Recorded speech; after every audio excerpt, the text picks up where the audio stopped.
What if I told you that Berserk wasn't just about demons, despair, and one man against the darkness, but about an ancient race whose blood still flows through forgotten veins? The mystical sanctuary where the last of the elves live, untouched by time and corruption, ruled by the enigmatic Danan, the flower storm monarch.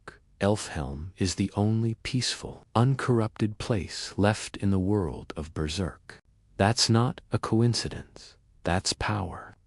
What if some of the characters we know and love aren't just human, but descendants of a nearly extinct Elven bloodline? Sounds crazy, maybe not. Let me take you to Elfhelm. And here's the twist. Elfhelm isn't just a safe haven. It's the final home of an ancient civilization. In Berserk, Miura twists that idea. He makes elves small, fluttery, and comedic on the surface, like Puck, but behind that there's something much older, something real.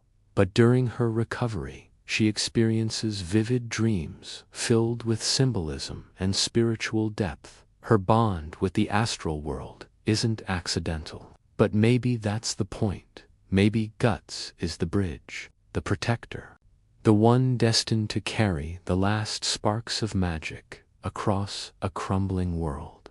He walks with Puck. He protects Schierke. He reaches Elfhelm. He stands in the middle of humanity and myth, about remembering that something powerful once lived inside mankind and still does. It's a spark of something older inside her waking up. A civilization that once roamed the world freely before being wiped out by apostles, humans, and the creeping corruption of the God Hand. That's not just elf magic. That's reality, bending power. She doesn't flaunt it, she hides it. In Elfhelm, time flows differently. The outside world is collapsing. Reality is falling apart. But inside Elfhelm, peace still exists. Why? Because it's shielded by ancient magic hand, by bloodlines that carry the old world in them. Why? Because she knows her kind were hunted. She knows what happens when power is revealed in a broken world. We break down anime's most mysterious truths every day in anyone who feels like they never quite belonged. And when that happens, bloodlines will matter again. Let's go back.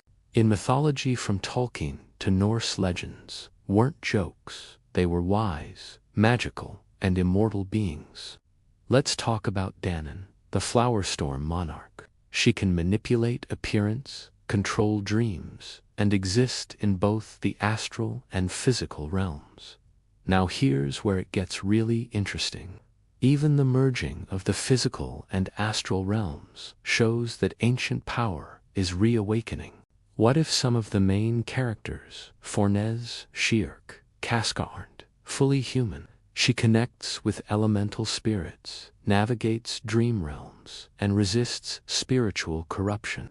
That's not just training, that's affinity. Flora, her mentor, even hints that Schierke is more than just a student, that she has a deeper connection to the astral world, not visibly, not genetically, but spiritually.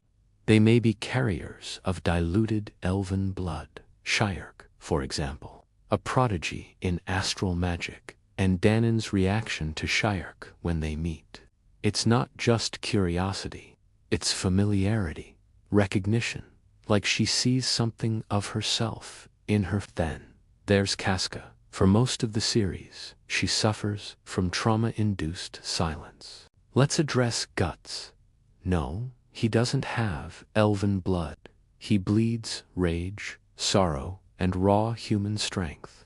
Here's something people miss, but that peace won't last forever. Danan herself says the barrier is weakening. The worlds of man and magic are colliding.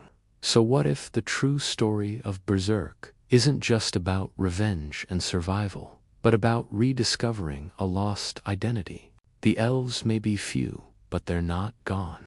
They're hiding in the cracks, in dreamers, in healers, in witches. That could be Schierke, that could be Casca, that could be you. Now, this theory isn't just fan fiction.